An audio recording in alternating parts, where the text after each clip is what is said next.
we haven't been around for a while. We had a bar mitzvah, we had some holiday, vacation, Baruch Hashem, but we're not stopping to learn. And today's learning. Oh, wow, you got guests. All right.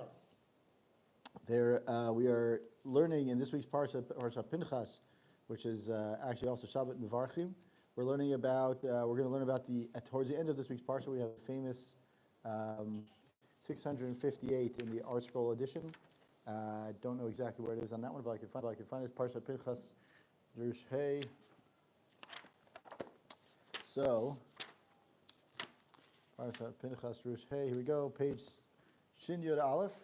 No problem. So we know that for Sukkot, it's actually the sixth aliyah of this week's parsha.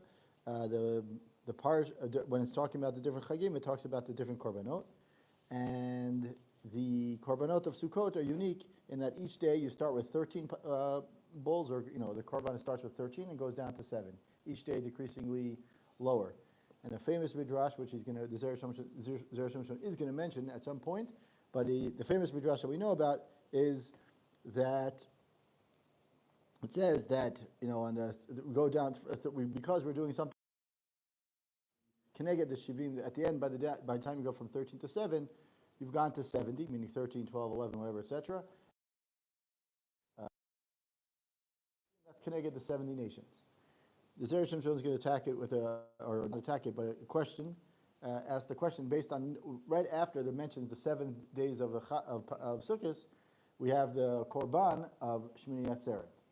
And the korban of Shmini Atzeret is unique that it's very simple. It's a simple korban. It's one of each of the korbanot, meaning one bull, one seir, etc. And the question that is raised by many mefarshim and also the Gemaras itself ask the question is, what is Shmini Atzeret a separate chag, or is it connected to Sukkot?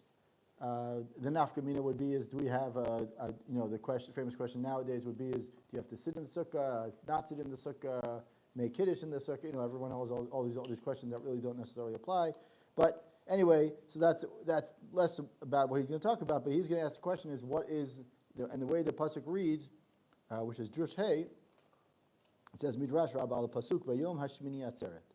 The Midrash Rabbah asked the question on the 8th day, Bayom Hashmini, on the 8th day Atzeret. There's like a day to stop, like a day to rest, right? A restriction meaning it's the chag. Ma ra'ah liyot pochet ve'olech b'chol yom.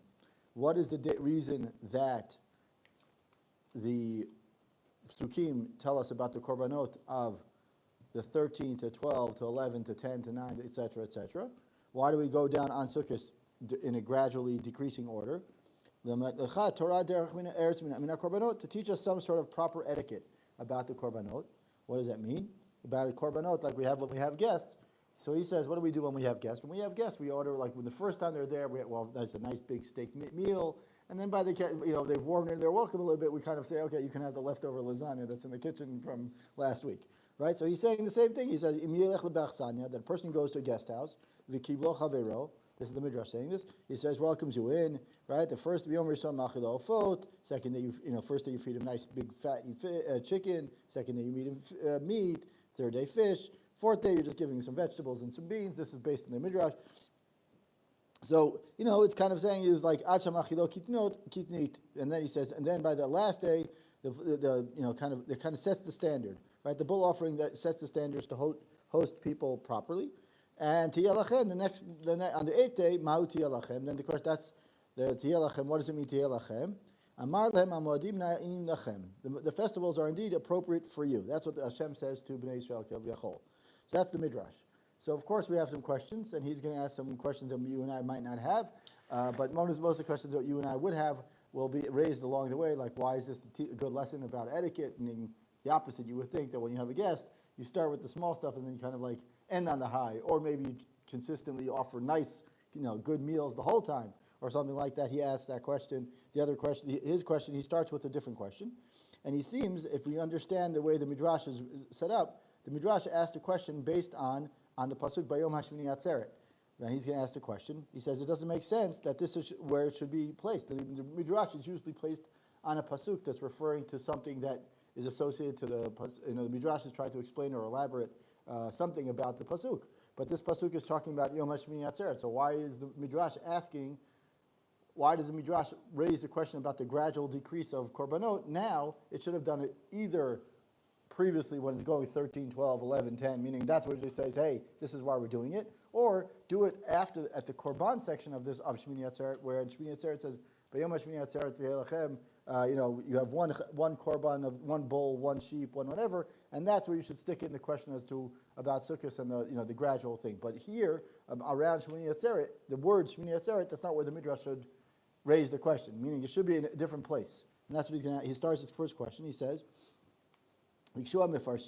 many people have asked, including the Gemara already starts with it. Why does the Midrash Why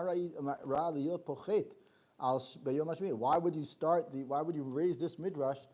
Why did the Torah see fit for the sukkahs to have like a decreased each day, and specifically on this pasuk, which makes no reference to any of this decrease, meaning there's no B'yom HaShmini Atzeret Yelachem. That's the whole pasuk. That's not a pasuk about korbanot going down, and it's not about either korbanot, whether it's for Sukkot or for Shmini Atzeret. Hayalo lakshot zela pasuk v'kravtem desamichle. Right? We should have the Midrash should have said, wait one more pasuk where it says v'kravtem Yishel Hashem. Whatever that there, it makes sense, and I can say, okay, great, shalom. All right, welcome. Shalom. We just started. Drush, hey, we have some warm chillin for you, even though it's a nice warm day outside. Okay, so he says, Parachad Aylacha, that's where the Gemara is, that's where the pasuk Demari Inyan Korban, that's where the pasuk would make more sense. And since it's referring to something about a korban, that's where the Midrash should say, hey, I have an asterisk, I have a question as to about, before we mentioned the idea that there's this gradually decrease, so that's where we should talk about it.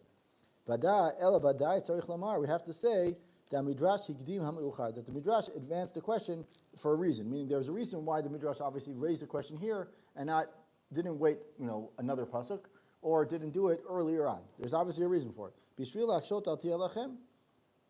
In other words, the reason why he did it is the reason why, according to the Zera Shimshon, he says that at least the beginning part. This is like the easy part of the Zera Shimshon. The other part, which is like the nice ending, the chap, is really, I think, is beautiful.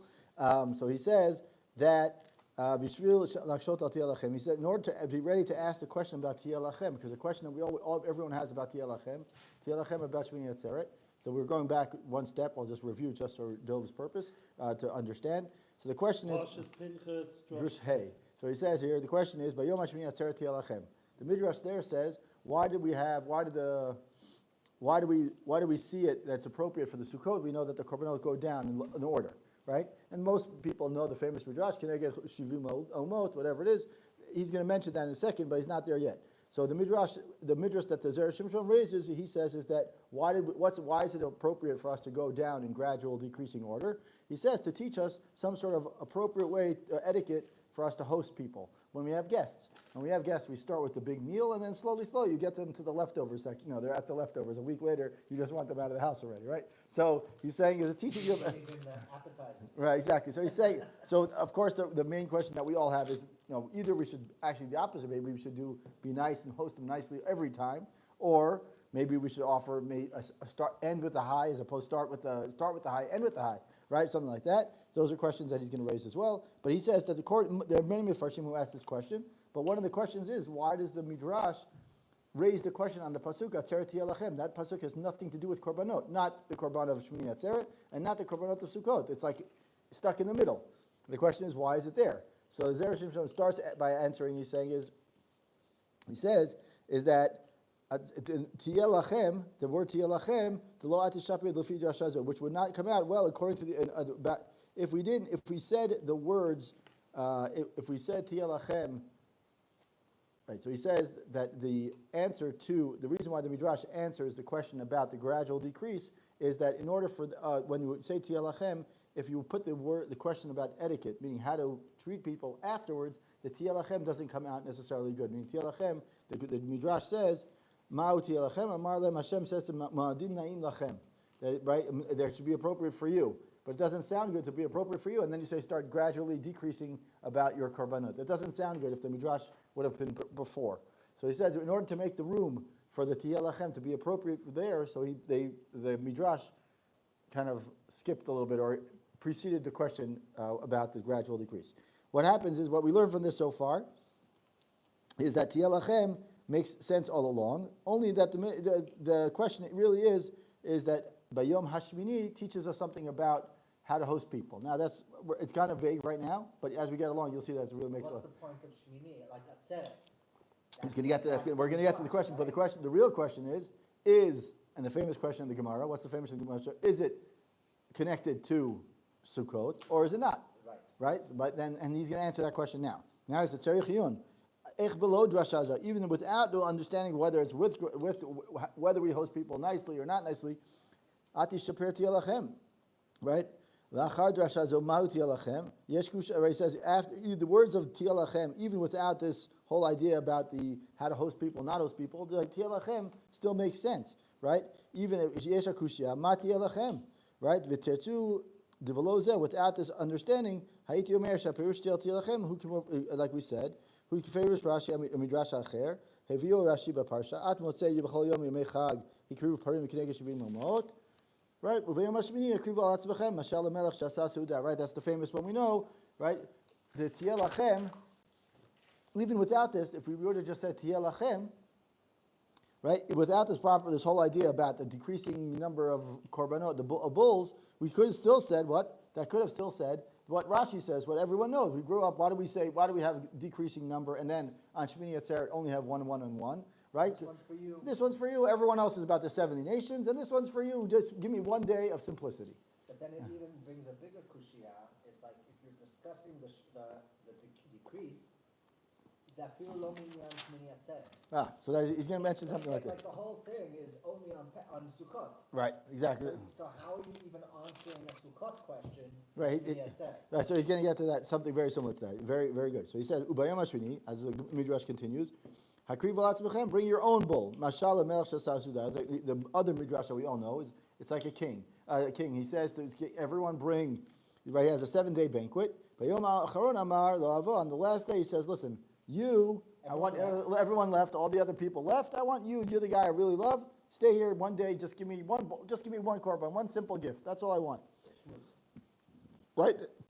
It says Nigalgil Anivata. It sounds like something that we would say nowadays. Nigalgil Anivata. Like it sounds like Israeli would say nowadays. We would roll.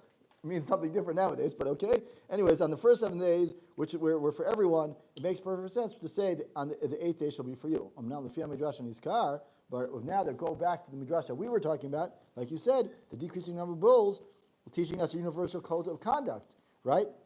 Which applies just as much to the Jewish people as it applies to the nation. Lo yitachen perusha. It doesn't make sense.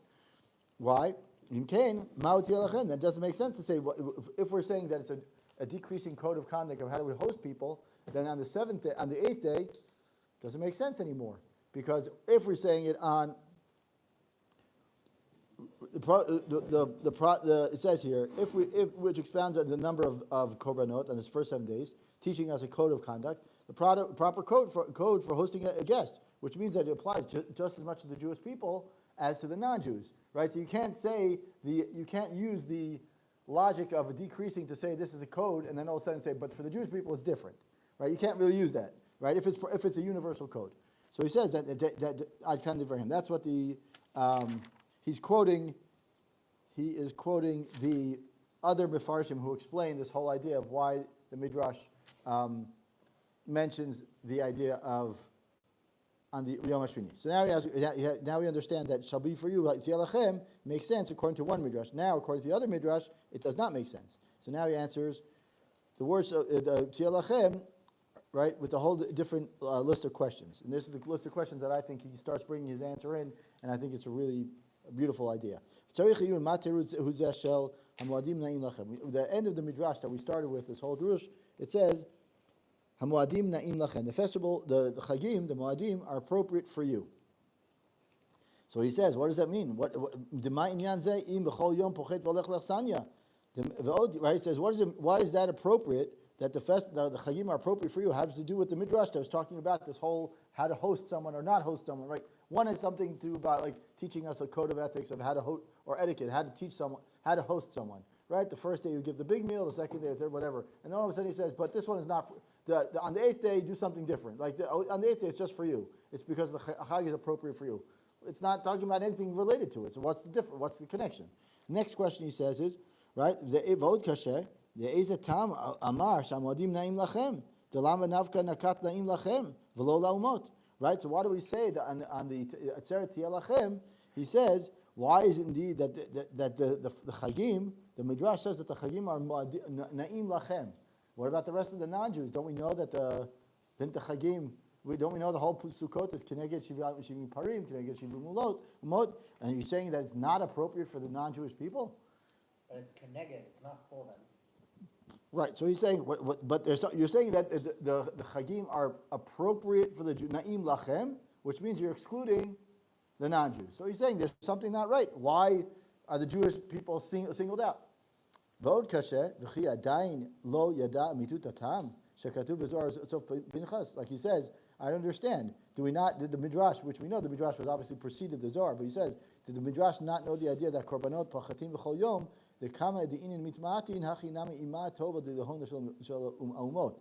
Right? Remez ladavar v'amayim hayu haloch v'chasor. Ayin sham sheirich. The Zohar on Parshat Pinchas mentions that the reason why the decrease in korbanot is to signify that just as a number of the korbanot, the parim, go down on behalf of the 70 nations, right? So too the bracha. In some way we want the bracha, the good allusion to the bracha that we want sort of to the nation. We want the bracha for the Jews and not as much for the nations. Now that doesn't sound very good, and he's going to raise that question in a second. Either way, we see that PC. What? Not so PC. He mentions that question. He says, at any rate, we'll get to that in a second. At any rate, we see that most people, the more approach to the idea is that there are other nations to atone for them and to even diminish their power. So why did the Midrash go out of its way to all of a sudden say we'll have to find a new reason to start teaching us about how to host people and whatever. So now he says, now he's going to introduce his new interpretation, which I think is really nice. And it's not very difficult to understand. Doesn't bring too many questions. And he mentions the idea, like you said, PC, which is something that he mentions it very, very clearly. He says, introducing. He says that the Midrash knew. We have to understand. We have to accept the fact that the Midrash definitely knew about what the Zohar was meant to. Meaning the Zohar, the Midrash, and the Chachamim by the time of the Midrash, maybe they didn't say it so clearly, but they understood, and they understood the breadth of Torah so much that they probably understood what the Zohar was going to say or something like that, so they had to have been saying it. But here's what his question. He says, even the Midrash knew this reason of the Zohar, it had difficulty in the idea of the 8th day. What is the question? What's the problem with Bayom Hashmini? Bayom means on the 8th day, right? Shmini Atzeret, we know, is a separate chag, or is it, right? How do I say if something is connected? Well, Bayom. Bayom means that it's on the 8th day, right? You would say is the bishlama biyom naicha. If it would have just said the bayom, right? If I would have said the 8th day without saying the word vav, right? Shehuni frad misharamim, right? Then I would say bayom shmini, bayom. There's no vav chibur. There's no vav chibur, right? So therefore, what it shows some sort of separation, right? It's separate, right? Shoni Frad, the V'chulu K'tiv Uvayom. Every other one of the days beforehand, it says Bayom HaRishon, and then it says Bayom HaSheni, Uvayom HaShlishi, Bayom HaRavi, etc., and then it says Bayom HaShmini, right? But if you're trying to say it's connected, you should have said Uvayom, right? Yes, but of course it's 8th. So if it's 8th, it's 8th from what? So 8th from it means by default, It's still there's a 7, right? There's a 7, right? Okay, so now he's saying B'chad K'tiv Bayom. On the 8th day without the connecting vav. Right? To teach us that what? That this day is somewhat separate. Because if it would have been connected, like you said, if there's 8, there has to have been a 7. Like 8 doesn't work without 7 or without any of the other numbers. But really, if we were trying to say that it's connected to the previous days, it should have had the vav chibur, right? We all know that. So he says, Aval hashmini lo necha. But if you say on the 8th day, right? So on the 8th day, if you would have said and on the 8th day, then it's very clear. Then on and automatically tells me that 7 and 8 are connected, right? But if you say on the 8th day, Bayom Hashmini, right? There's something significant. Hashmini means to tell us that there's something, there's something different from the other nations. That the word 8th does not come. It does not make sense. On the 8th day, like you said, Dov, right? On the 8th day, when I say the 8th, I automatically mean that there was something before. But I'm really trying to say something. It really seems that Bayom Hashmini is teaching us two opposite things. Right. Bayom is not connected to the previous, but Hashmini teaching us that it is connected. So which one is it? So by the way, before you proceed, something else that we know the connection is between Pesach and Shavuot. Right. It's also considered Matzeret. Right. And it's also considered, on the Yom. Right. That's like the Ramban says. Right. The Ramban says Yechol HaMoed. Right. So there also, it's mitzad echad a separate chag. Right. On the other hand, it's still. So now, could we easily solve this problem? How could we easily solve the problem saying that this is a separate holiday? So easily, either I could say is after, lachar shiva yamim chag, right? Yom shmini, something like that, right? It's on, or you could have said what? I could have said on the 22nd day of the month, like sometimes we have that in the beginning of this week's parsha, or the beginning of the sixth aliyah, we say. On the first day we say on the 10th day is Yom Kippur, and on the 14th day of that month is Pesach, right? So we could have said on the 22nd day is another Chag, or something like that to the effect that we could have understood. And he says, Hayal Lomar b'Yom Shnayim ve'Esrim lachodesh k'dei shelo l'tzaref klal Yisrael imamot. Right? If we're really trying to show that we're separate from the nation, say on the 22nd day, and then I don't even have to say, is it connected? Is it not connected? I understand that on 22 it's a separate day. Now he asks the question that everyone's asking about the PC. Now he says, Ela badai tzarich lomar, she'imaya omer hakatuv b'yom shnayim ve'esrim lachodesh. Let's just say that the pasuk would have said on the 22nd day of the month of Tishrei, right? Then we would have easily understood. There's no question, 100% understand that there's a separate chag. There's no connection to the previous thing. Hayu yucholim ha'umot l'tra'em al Yisrael. The non-Jews would have said what? V'lisno otam, they hate us.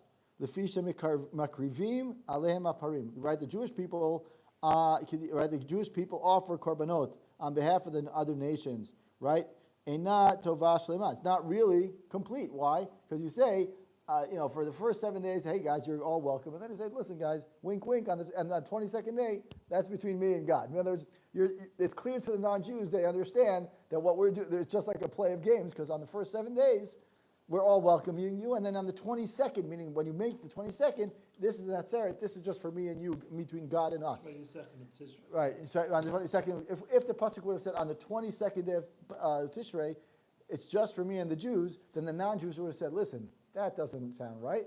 You're nice to all welcoming me on this day, but on this day you're, keeping me aside. That's not very nice.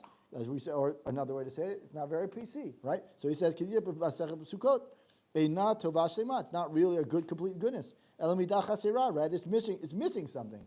Because what? On the first 7 days, we're all welcoming you. We're doing korbanot to include you all. And whether you say it's diminishing, it's not diminishing, it doesn't make a difference. You're including us. And all of a sudden you're saying, but listen, guys, the 7 days, on the 8th day, we'll take it alone. Take it ourselves. Then the non-Jews will say, listen, that's not nice. What are you doing? Right? And moreover, if they would have said on the 22nd day of Tishrei, right, which means it's completely disconnected from all the other days of the Chag, then they could have said, Shebayom Hashmini, on that day, Huvdulu Yisrael Me'em said, what's the famous anti-Semitic statement? The Jews think they're different, right? The Jews separate themselves, right? We said last week. What was last week's parsha? Balak. What do they say? Hein am levadad yishkon, right? Right. So we could say here, it's very easy. They'll say, listen, if on the 8th day, if we would have said on the 22nd day of Tishrei, if the pasuk would have said on the 22nd day of Tishrei, they're saying is they're separating themselves. Oh, they're all of a sudden they're putting themselves aside, right? So he says, and then we would really be stuck in a checkmate because they'd say, listen, you're right. Proof. Here's the proof, right? So he says, lama korbanot pochatim v'olchim b'chol yom, right? So that we really have no way to answer it. Aval ata shamar katuv bayom hashmini, right? Now the fact that the pasuk says on the 8th day, shenireh shekolel Yisrael imahem, appears to that by the pasuk it seems that the Jewish people in some way are connected to them because it says bayom hashmini on the 8th day, so there's like some sort of connection to the previous 7 days, right? Al korchach tzarich lomar right? Sheyesh tam acher lamal korbanot puchatim. There's another reason why, some sort of other reason. It's not like we're trying to, kind of kick or shoo away the non-Jews. There has to be some other reason. V'tamahu yicholim yikalel yisalim ma'omot. It would be possible for the Jewish people to join together with the other umot. V'nam yicholim od yitrayim la'arei Yisrael. Therefore, the non-Jews would no longer have a way to say, you're excluding us. Dedil ma'atam rishon eno omet. Let's say the nation, the umot would say that they are, since the pasuk implies that it means to allude some sort of universal lesson, and for the Jewish people and the nation. That's why. In other words, he's saying is that if the psukim were trying to teach us, or the pasuk does try to teach us something important. Bayom Hashmini is to teach us that the Jewish people and the non-Jews, in other words, in order to make sure that we're connected to the non-Jews in some way, and not to distinguish ourselves after a chag of 7 days where we just included them, and not to teach us some sort of decreasing thing where we're saying is we want the bracha to kind of step away from you, because that's the whole shivim umot kineged shivim umot. The Gemara, I think it's the Gemara says it. Rashi explains the reason that the decrease is to say we want the bracha to go to the non-Jews, but in some ways we're doing some sort of kapara for what they did, and therefore we want the bracha of the water and the geshem to still be, we want to do kapara for what they did, and therefore we still want the bracha. So he's saying is that we don't want to tell the non-Jews that you're not included right after saying we just included you for 7 days.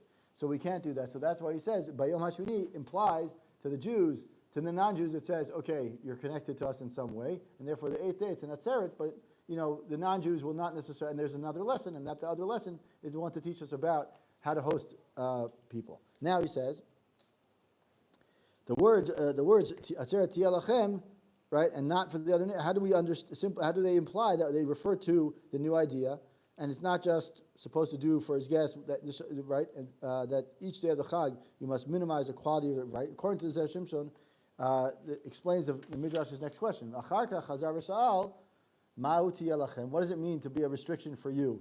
Sharei no da. We know shebechag Sukkot ba'im ushbuzim ilaim imanu basuka.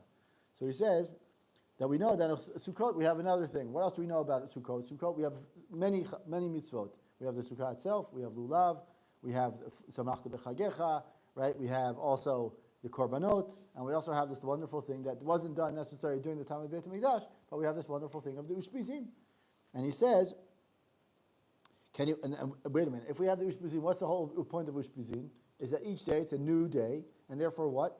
New guest. A new guest, and therefore, what if every day is a new guest? What falls down on the side? Oh, it's on the midrash that says what? You should be lowering.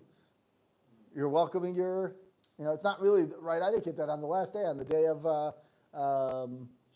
on David, right? David. Last day is Hashanah Rab is David. David, right? Shmini Atzeret is Shlomo Melech. Right. So David and Shlomo. It wouldn't be nice to say on those 3 days we're going to give you the least, the not nicest thing, right? Right, right, exactly. Would you say that it would be for you, Shafi Yisrael Yasukach, that even the Jewish people, meaning that when you celebrate the Chag, meaning a person should actually minimize the honor of the Chag? The Teretz Adarabba, Hamoadim Lahem. The Chagim are appropriate for the Jewish people, Mitkavnim Losif B'chvodak Moed, because they intend in each situation and each unique way to increase the honor of the Chag. When they are appropriate to continuously minimize the meals to a certain extent, right?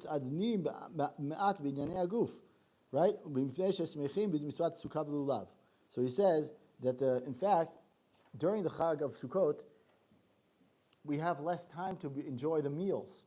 Why? Because on the Chag we're so busy with all these mitzvot. We have the Sukkah, right? We have the lulav, we have Hallel, we have all these things that are keeping us busy and keeping us, the spiritual high is on a very high level, and therefore what?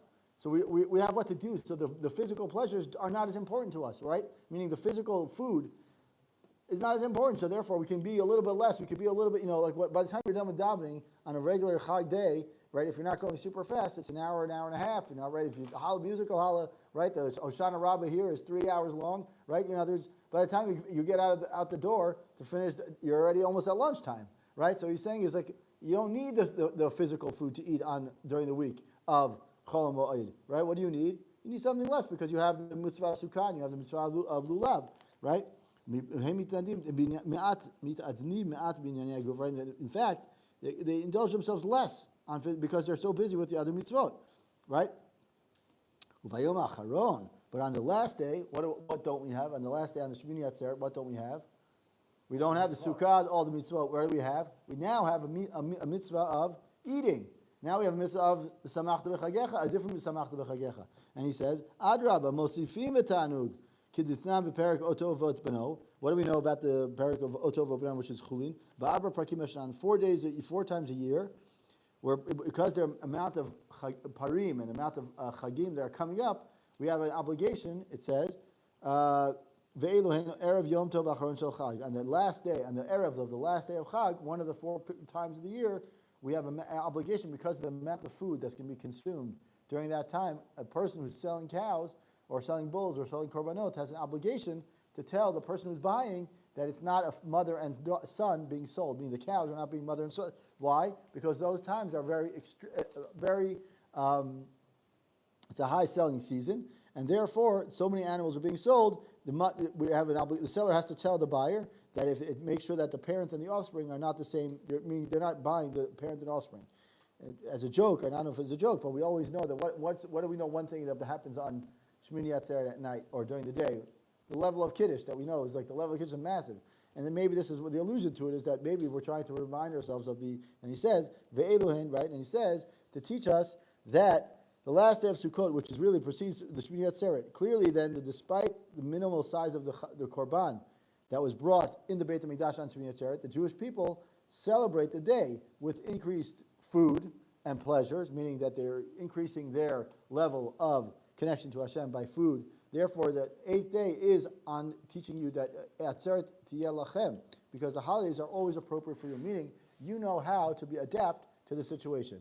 In the first 7 days, when you're so busy with all the mitzvot and you're involved with all the mitzvot and engrossed with all the mitzvot, you don't need the physical things. You don't need the korban. You don't need that thing, and that's why the midrash. But that doesn't make sense to what you're saying, because the first days is when you have the most korbanot. Right. So the first day is the chag. No, first day is the chag. So that's easy. Okay. Then the rest of the days, you're saying is during Chol Moed, you're saying is I know why is Chol Moed day 1 number, whatever the number is, you're saying, why do I still need a fancy meal, right? If it was, and then you're telling me that Shmini Atzeret is the most festive, right? But you have only one par. Why it's the most festive? You have the most festive in terms of the one korban, but the food that you eat during that time. It's not the korban itself; it's the food. Meaning you don't need as much food and let's call it physical pleasure. More ruchni. The korban is a ruchani thing. You're not eating the korban. The korban is there to celebrate Hashem and celebrate what's going on. And you have and the lulav and the trog and whatever it is, the arba minim, the sukkah. You're so focused on the spiritual, let's call it the mitzvot of the day, that you don't need to spend time eating, right? That's part of the samachta b'chagecha is eating. But when you're so engrossed with the davening and whatever else you're doing to learn with and spend time focusing on the chag, then the amount of physical pleasure that you need is less, and therefore on the day, and you basically on the 8th day, when the amount of mitzvot, which would otherwise occupy you during the time that you would otherwise be eating, right? I mean, there's the amount of time that you eat, that you spend focused on spirituality is lower because you have less things to do, you have less mitzvot. It's a very simple chag from that perspective. Put aside the whole Simchas Torah, whole thing, but if it was just Shmini Atzeret, it's a very simple chag. You have a command not to work. You have a mitzvah to eat, right? And you have a mitzvah to go to shul. But overall, relatively simple chag. So he's saying is, what can you do? So therefore, I can eat more on the day. I have more time I can elevate the physical food because I have less time. I'm not as busy or occupied with the spiritual side, which is the mitzvot of the Chag of Sukkot. And therefore, he's telling us to teach us that one of the reasons why the Midrash teaches us about the etiquette is that why do we need less food, quote unquote, during the week of Sukkot? Because we have so many things that are keeping us occupied that food is not as important. But on the day, he's saying to you, why is it ra'ui? The Midrash here started, ma'u tiyeh lachem ma'modim na'im lachem, means that Hashem is telling them, you know how to adapt to the different kinds of moadim. The moed with a lot of mitzvot, so I don't have to focus so much on the physical things. I can elevate the spiritual things, and I can allow them to really take up most of my time. And on the other days, on the Shmini Atzeret kind of day, which is meant to be Tiyeh Lachem, you know how to say is, how do I make that a beautiful Chag? I increase the amount of food, I increase the amount of physical things, I spend more time, giving that time to the things that otherwise might be ignored on a day when I have more mitzvot. That's the first one.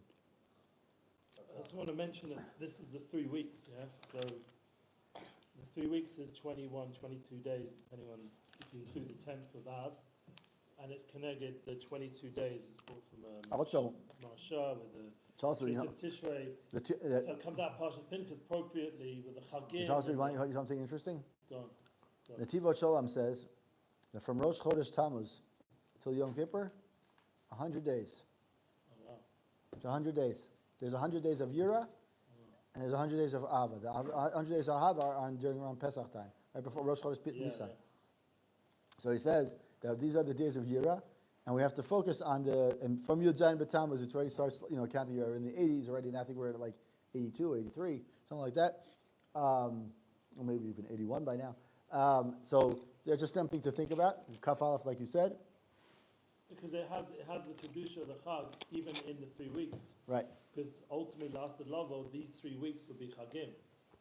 These will be festivals. So Right. we're reading the Parshat and the Korbanot of the festivals because we're trying to ma'ora what we're missing. Yes. I'm just going to ask Dov. Dov, can you? Yes, please. Now, we'll do the next one, Drush Vav, which is a shorter one. I think we did it last year, if I'm not mistaken. I still like it, a good one. This is Drush Vav. Drush Vav, the sixth one. We have about 20 minutes, so I'll just do it quickly. So we don't have to do it quickly. We have to give our time. Okay, so Yalkut Shimoni. The Yalkut Shimoni is another kind of midrash, and it says Al Pasuk Ze Hayom Asa Hashem Nagilam Suchabo. So this is the day that Hashem made. Let us rejoice. Let's be happy.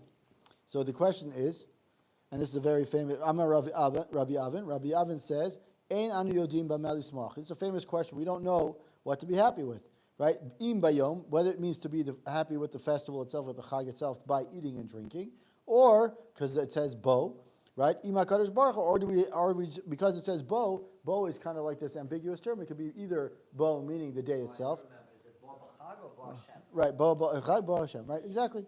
Now it says, the Midrash says, Amar Rabbi Avin says, we don't know which one it is. Ba Shlomo Melech says in Shir Hashirim, Nagila v'nismecha bach. I'm going to rejoice bach in you. Bach b'shuatcha, bach b'yiratcha, bach b'toratcha.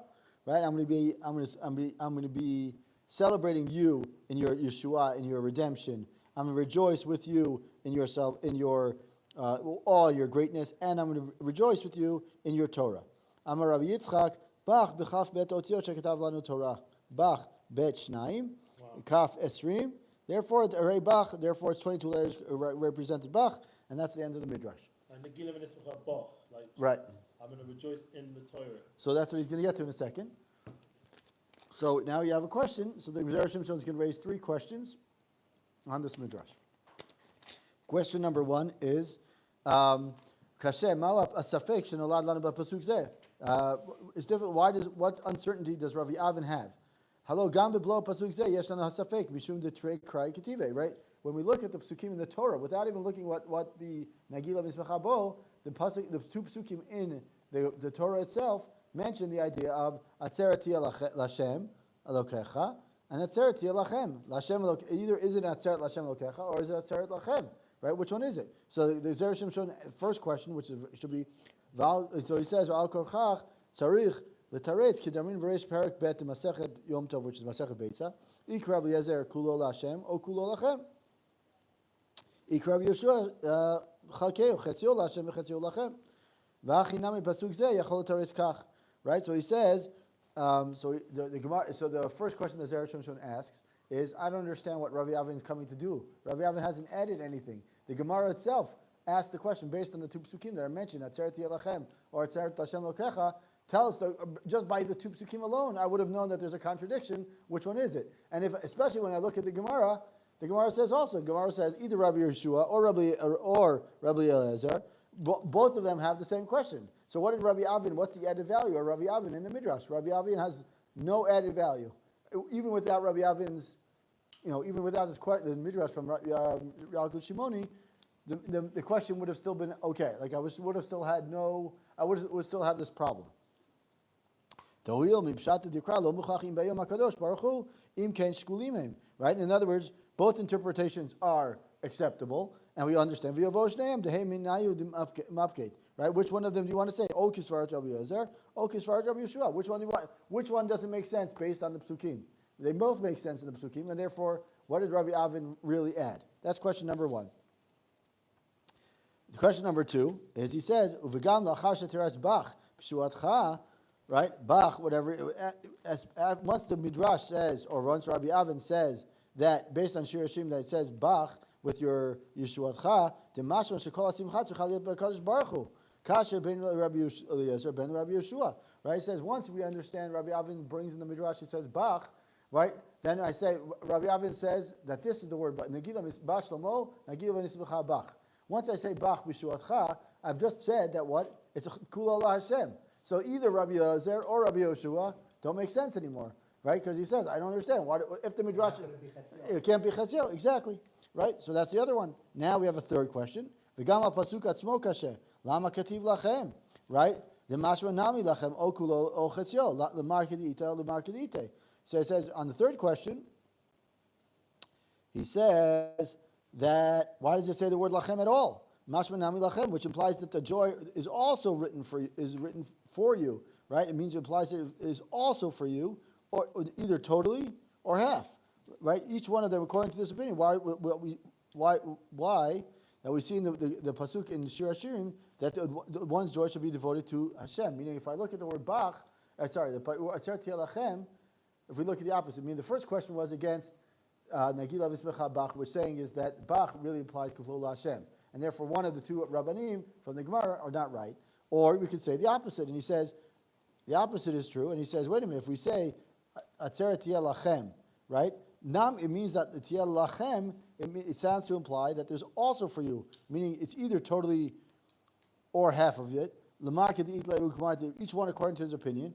We see that the verse in the Pasuk in Shir Hashirim, that one's joy should be devoted exclusively to Hashem. So all of a sudden, it's contradictory again. So he's saying is if we say lachem, then it's not lashem, right? So we have to understand what's called. Sorry, if we say bo, if we said nagilah v'nisbecha bach. It seems like there can't be an option that it's totally for you. Exactly. That's exactly right. That's exactly what he's saying. Basically, what he's saying is all three questions. Yes. Sure. You got 100% right. He's actually exactly. He's saying is that there's no option that's only to you. Either it's half to Hashem or all to Hashem, but not all to you. So now he says, right? If let's just say now he starts his answer. Let's just say the pasuk would have said Nagilah v'nizbecha, right? Zayom asa Hashem Nagilah v'nizbecha. Then we wouldn't have known. We wouldn't have known, and therefore what? We would have done both. Right, we've done both exactly. But the fact that it says bo, what does it come to do? Lima'et, right? He says, Ela zayom asa Hashem Nagilah v'nizbecha v'tulo. Shapir matzin leferish nagilah secha ikir Rabbi Eliezer, like you said, or Rabbi Yeshua. Either one of them would have been right. Aval safek Rabbi Avin hu mishum dechtiv bo. Rabbi Avin has a problem that says nagilah v'secha bo. Right? Why?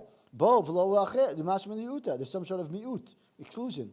Bo v'lo b'acher. By the fact that it says bo, the pasuk comes to teach us that the chagim should be observed only in one way and not in the other way. Bo. Right? In other words, when I say bo, it means that something this way and not the other way. And Rabbi Avin was in doubt whether bo should mean one way exclusively or the other way exclusively, right?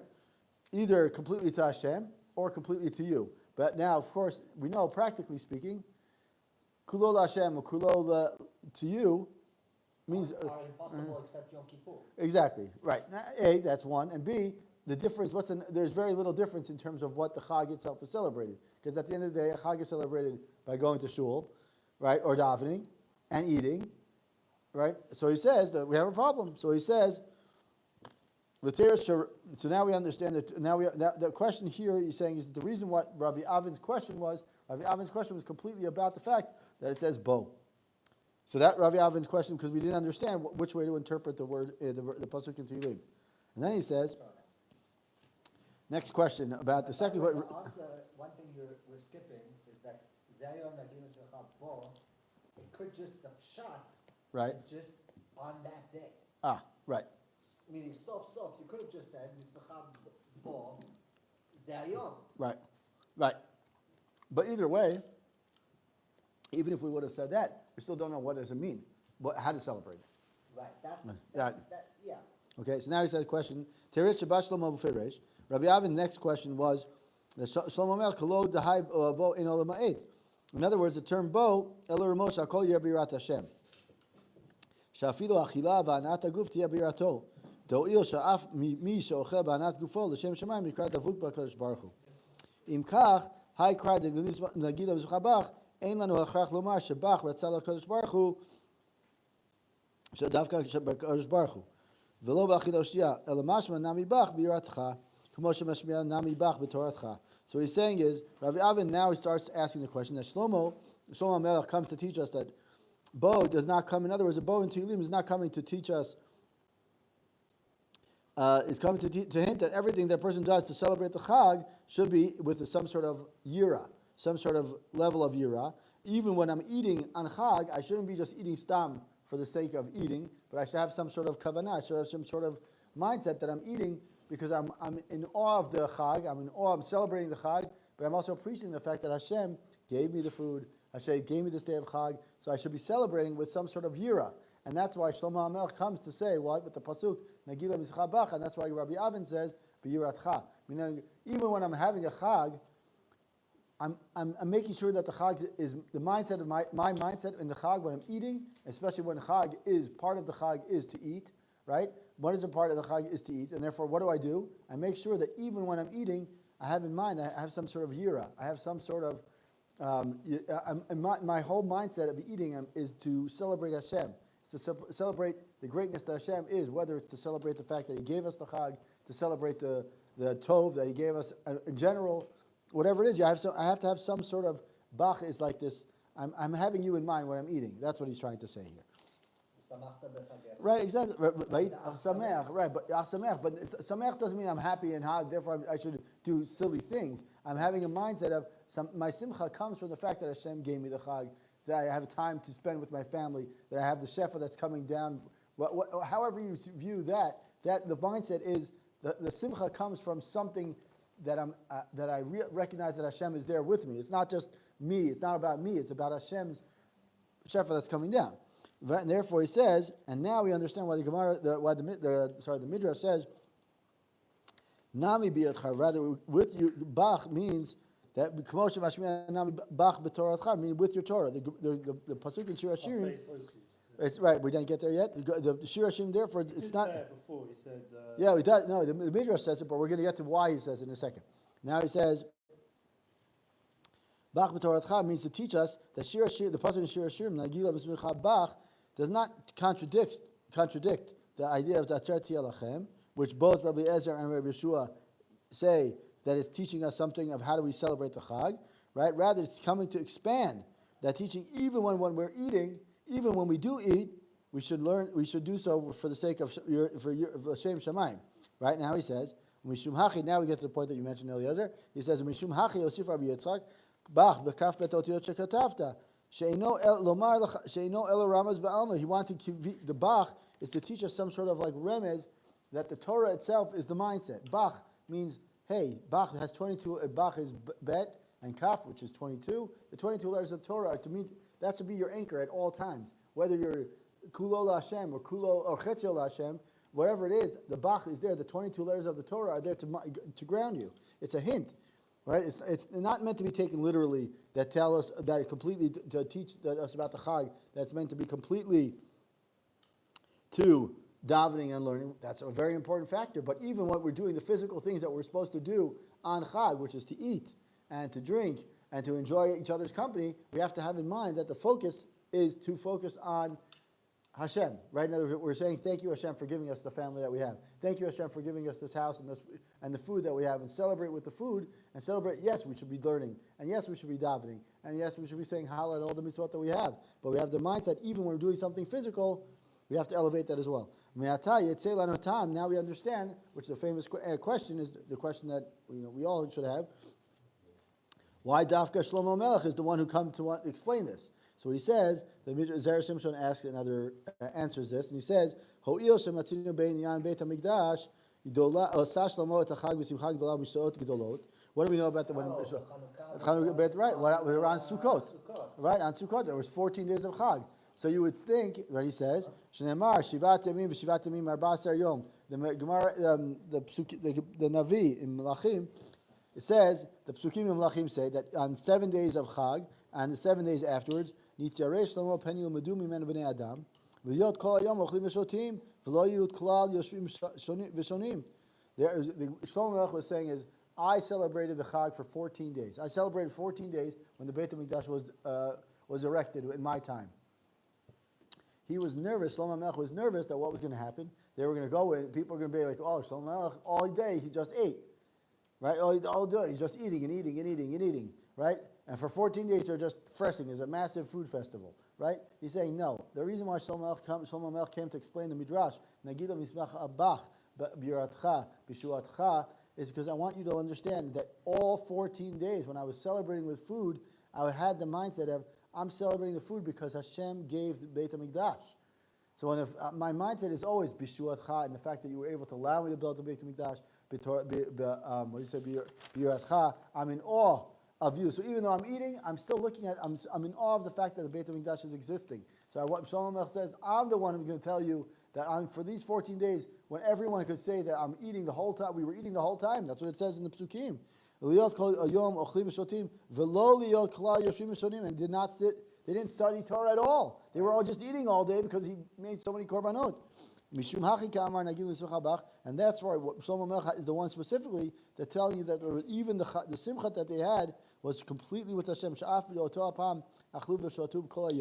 מכל מקום בפעם אחרת יכול לעשות כולו להשם כדף אליעזר, או אוכל ושותה או יושב ושונה. אבל אף כשאוכל ושותה יהיה ביראת השם לשם מצווה, כמו שעשה סוב ימי שלמה, שעשו אותן הסעודות לשם שמחה מצווה דווקא. So he's saying is that you might think that maybe on a day when, okay, that was an exception to the rule. On those 14 days, Shlomo Melech said, okay, we're not learning because we're eating because of the Beit HaMikdash. He says, Shlomo Melech says, no. I had this mindset that we're eating so much because we're so happy that Beit HaMikdash was built, and therefore what? Then he didn't want people to say, on a regular year, we don't have to do so much eating, and therefore we can focus on completely learning the whole time and davening the whole time. He says, no, I want you to eat.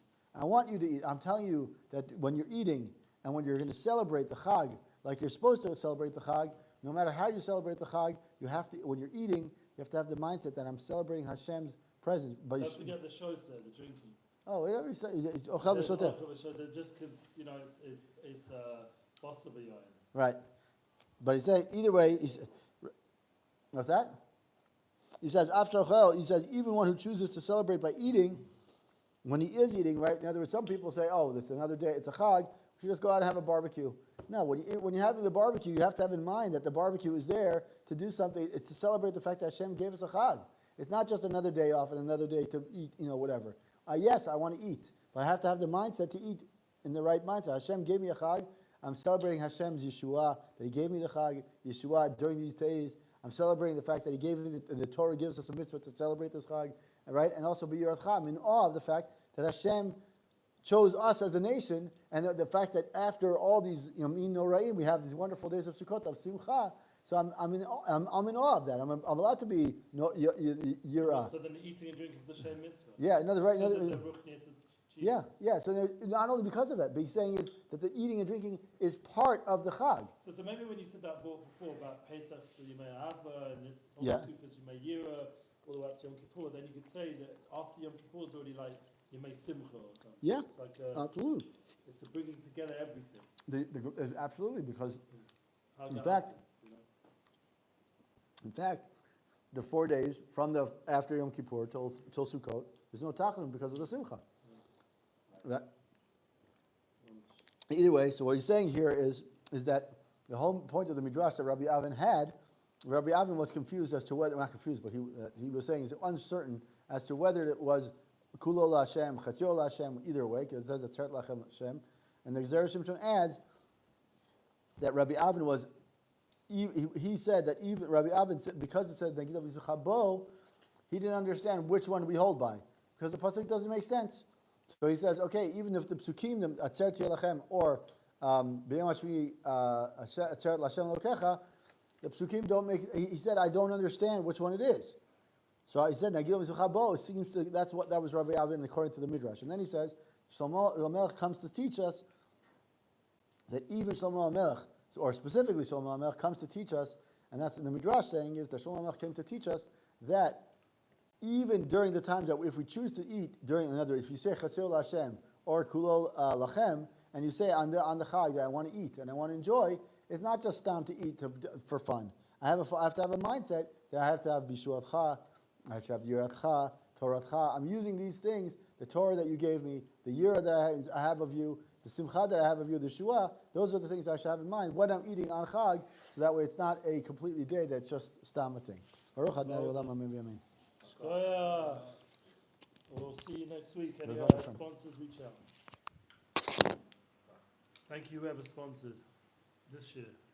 Big Yeshua's.